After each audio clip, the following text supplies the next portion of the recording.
Ellis, NFL.com put together some potential day one draft day trades. And one of the ones they have that's intriguing, they have the Browns trading up 8 spots, giving up a 3rd rounder and a 6th rounder to the Dolphins, moving up to 18.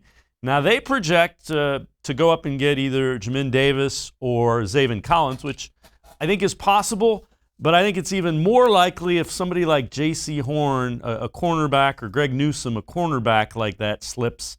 I could definitely see the Browns flipping a couple of those picks to go up and get a guy they really like. Just your thoughts on that.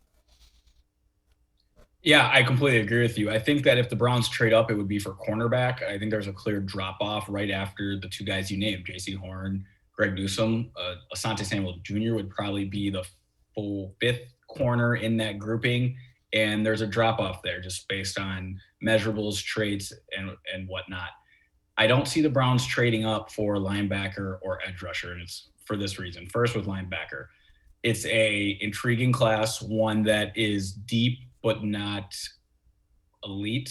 And when you don't have a shot at a guy like Michael Parsons or JKO, the Notre Dame kid that we talked about in the first segment, who I think is more of a safety than linebacker anyway, now you're talking about guys that have things you like, but enough concerns that they're going to drop anyway, where at 26, if you're looking at Jamin Davis or Zaven Collins, you're probably comfortable with either, even though they are slightly different players.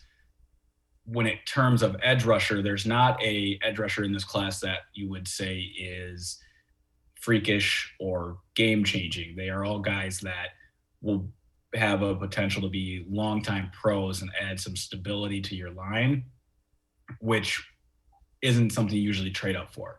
So we tend to be on the same page here, Dave. I don't think they trade up for either linebacker or edge rusher, but I could see them getting antsy and wanting to grab one of those top 4 corners.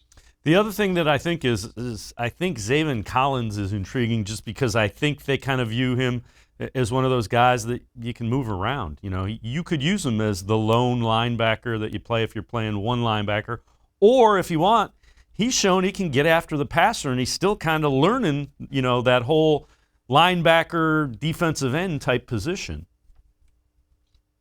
Yeah, Zaven Collins is a guy that I really can't find a knock on yet. When you look at him, he projects to me like a Jamie Collins or a Kyle Van Noy, those bigger type of disrupting potential edge rushing linebackers, but don't necessarily need to be stuck in a 3-4 defense to do so. Watching his tape, I would like to see him use his hands better when he does get engaged with tackles and pulling guards. Sometimes when he gets caught, the fight's over, and for a player of his size, that just shouldn't be the case. But that seems like a quite a nitpick and something that can be coached. You know, hand fighting, technique, refining those things are coachable.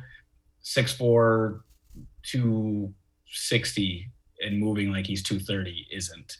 So again, Zaven Collins is a guy I can't find a lot of holes in, and I'm wondering if when we look back on this draft, regardless of where he lands, it's going to be a guy like, yeah, he probably should have been picked 10 spots higher. Yeah, and you know, it's funny. You mentioned that. His coach, Philip Montgomery, was on this show just saying he can learn how to play better with his hands because he was a free safety and a cornerback before he went to linebacker in college. So that's his coach agrees with you.